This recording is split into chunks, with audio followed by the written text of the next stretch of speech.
Pemirsa, kasus dugaan tindak pidana penggelapan uang perusahaan menyeret suami artis Bunga Citra Lestari, Tiko Arya Wardana.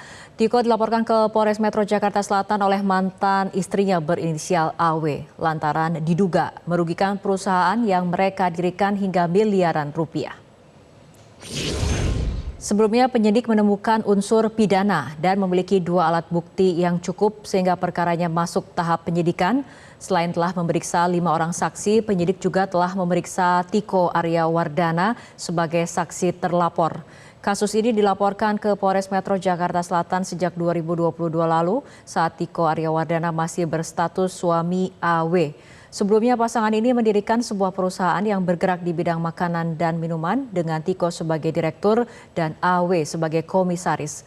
Berdasarkan hasil audit investigasi melalui auditor independen, ditemukan adanya penggunaan dana yang tidak jelas peruntukannya oleh terlapor sebesar 6,9 miliar rupiah.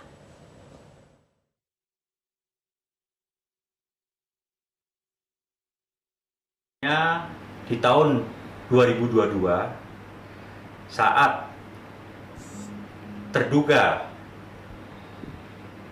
pelaku ini adalah masih status suami daripada pelapor atau korban. Kami dalam hal ini Polres Metro Jakarta Selatan telah melaksanakan kegiatan gelar perkara dengan 2 alat bukti yang cukup, meningkatkan statusnya dari penyelidikan menjadi penyidikan. Bantahan terhadap tuduhan penggelapan dana senilai 6,9 miliar rupiah dilontarkan oleh kuasa hukum Tiko Arya Wardana, Irfan Agasar. Menurutnya kasus ini terkait hubungan antara pelapor dan terlapor sebagai suami istri dalam membuat sebuah perusahaan yang seharusnya dibicarakan melalui rapat umum pemegang saham dan tidak dibawa ke ranah pidana. Untuk itu pihak Tiko mengajukan dilakukan gelar perkara secara terbuka yang digelar oleh Polda Metro Jaya.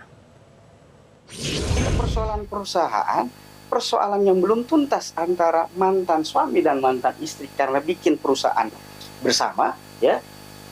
Kemudian dibawa ke ranah seolah-olah ini adalah kasus penipuan penggelapan personal. Berbeda konstruksi pidana 372 dan 374. Kalau 372 itu personality penggelapannya. Tapi kalau penggelapan dalam jabatan benar-benar harus hati-hati karena konstruksinya dalam jabatan nih. Harus diadili dulu lewat rapat umum pemegang saham. Ya, kami tembuskan ke Barreskrim untuk minta gelar perkara terbuka. Ya, kita minta proses ini karena sudah diketahui oleh publik, ya, kita menjadi konsumsi publik, jadi kita minta juga pengawasannya dari rekan-rekan media bahwa perkara ini kita jangan sampai menzolimi. Jelajahi cara baru mendapatkan informasi. Download Metro TV Extend sekarang.